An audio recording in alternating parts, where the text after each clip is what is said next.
VSiN, the Sports Betting Network. Mitch Moss along with Matt Humans. And we have the GOAT, quite frankly, coming up. I don't like saying that word. I really don't. And I'm all goated out, to be honest. But there's no debate in what he does. Joey Chestnut is the greatest of all time. Yeah, I mean, if you're talking GOATs in the NFL, greatest quarterbacks of all time, I still don't like to say Tom Brady's the greatest. He's the most accomplished. No doubt about it, the most accomplished. Is he the greatest? I don't know. I think you got a hell of a debate there with a lot of candidates. You're talking about the greatest of all time in eating? It's unanimous. It's Joey Chestnut, and there is no debate. No, zero.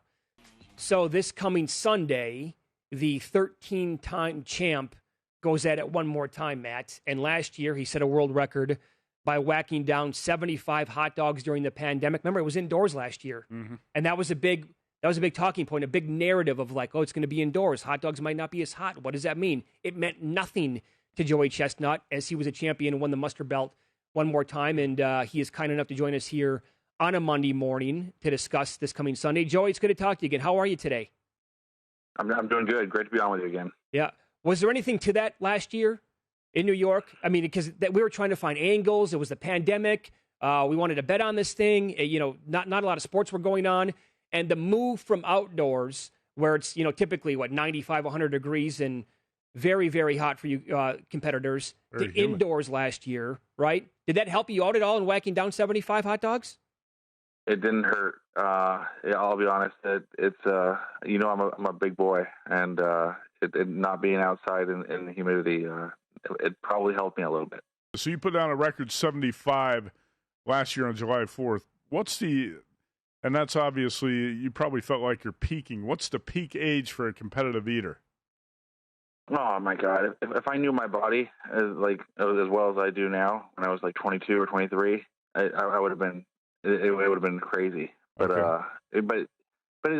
My body. I am getting older. I am slowing down a little bit, but I know it so much better, and I know how to push myself. So even though I am getting older, I feel like I'm finding new ways to do it, and no matter what, I'm going to find a way to get close to that record, and hopefully I'm pretty sure I can beat it. I have the best job in the world. I get to eat. Travel and beat the heck out of people. It's weird. I don't know how I fell into this, but I love it.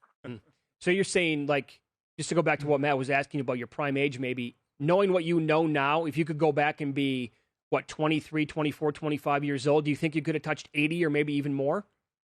Oh yeah, I've hit 80 in practice. So it's not at all impossible. Wait, right. So you've touched 80 in practice before? Is that what recently? You said? Oh yeah. Yes, I have. We're talking about like optimum conditions. It doesn't have any optimum conditions either. I mean, sometimes I'm just so amped up and perfect, and those hot dogs are just flying down like magic. At what point then, when you start eating during the contest, do you know, like, either, man, this is going to be a great day, I can top 75, or it might be a struggle? Are we talking a minute into the contest? Are we talking about your first 2 or 3 dogs? What are we talking here, Joey? If I'm getting close to like 19 hot dogs, a minute and a half in, and that means things are going perfect. If I'm getting like 48 hot dogs 5 minutes in, there should be that 75, 76 mark, and maybe even a little bit higher. But that 48 hot dogs at 5 minutes in is I know that the record should be going down. Okay, so that's going to be the key for all of us, right? Either betting, if we have a bet on it, or just watching it at home, obviously. If you're hitting around 48 at the halfway mark, that's when we know we're in for something special. Yeah, it's in practice. It's pretty rare for me to break the record if I'm not right around that 48 and 5. But the crazy things happen. There's the human body. We're talking about the human body and competition. If somebody's pushing me, and there's going to be an audience this year, oh my God, I'm so excited to be in front of a big crowd. How do you train for this in the final week? Do you eat the day before the contest? Is there fasting involved? Tell us what the last 24, 48 hours is like before the contest for you.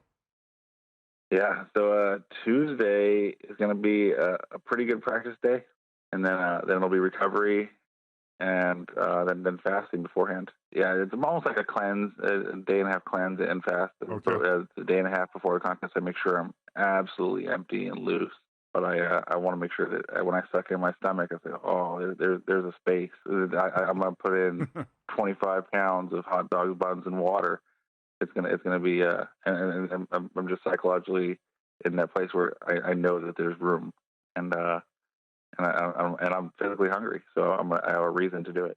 Johnny Avello joins us now from DraftKings. July obviously is still super busy. Usually it's not, but coming up on Sunday we have the annual, run for the mustard belt, the Nathan's hot dog eating contest. Chestnut is making a run for his 14th overall mustard belt, and you put his overall number of hot dogs at 73.5. But I'm here. Are you going to have some, people? Is this going to be a popular event? If you want to bet Joey alone to win this thing, you have to lay some serious juice.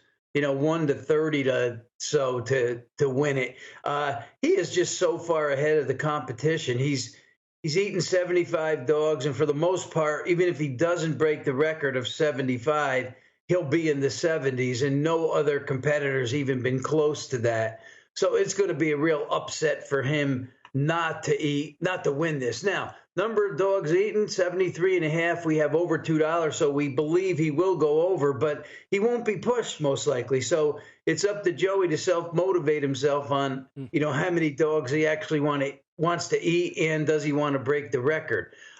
We also put up a couple of matchups. We put up Nick Weary against Gideon OG, and we put up Jeffrey Esper against Breeden. So to make it fun with some guys that are not going to win it, but are a little below the cut. And, some interesting facts here is that in the women's side, the Miki Sudo, who won this thing, 7 years in a row, she will not be competing this year. So we have Michelle Lesko, 1 to 10 favorite. All other participants you get everybody else as the dog. So we may put up a few more things before it goes off, but this one it'll be popular this year. I don't know if anybody's going to lay the big juice though on the two favorites. Could you parlay that if you wanted to? Yeah, you can. You could. So you could parlay Chestnut with the field basically on the women's side if you wanted to.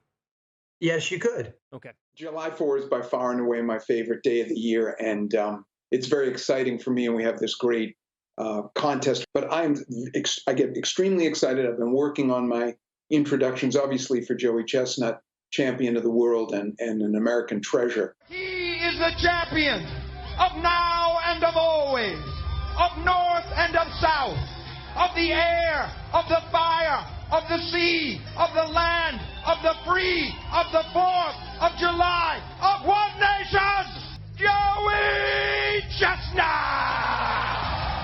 So on Sunday, Joey Chestnut is going to be going for his 14th overall mustard belt. He was on the show yesterday. He sounded fairly confident that he can get to 75 again. I don't come to a stop. All the other eaters are going to stop and think and try to convince their body to keep going. I don't need to stop, and that's just the way it is. I'm not going to stop. I still think I can touch 80. If you asked me, will Joey Chestnut reach or break 75, I would not bet that. I would bet under, just because new place, outside. I think he's reached the limit of where he can be, going above 75. I really don't see it. Joey is beaten out on the circuit by Jeffrey Esper and others, right? So Jeffrey, I think, has 9 head-to-head victories against Joey. He's never beaten him on the 4th of July because Joey's just so focused. To me, it would be north of 70. Like, I would be surprised if he's under 70, but I would be shocked if it's above 75. So, I think it's hard to, it's everything. How is he, how do he sleep? You know what I mean? I think you get down to those nuances. I'm telling you, you're an A+. I mean, there's nobody that could do this as well as you do. You hit it out of the park every single time. Here's the thing, though. You're talking about, can Chestnut get to 70? You don't think maybe 75 is doable for him. He has 13 mustard belts, but that's not a consecutive streak. Like, he lost a handful of years ago to Matt Stoney. Can Stoney give him a run this year? Can other people in this event track him down, push him, get to mid to high 60s and make it a good race coming up on Sunday?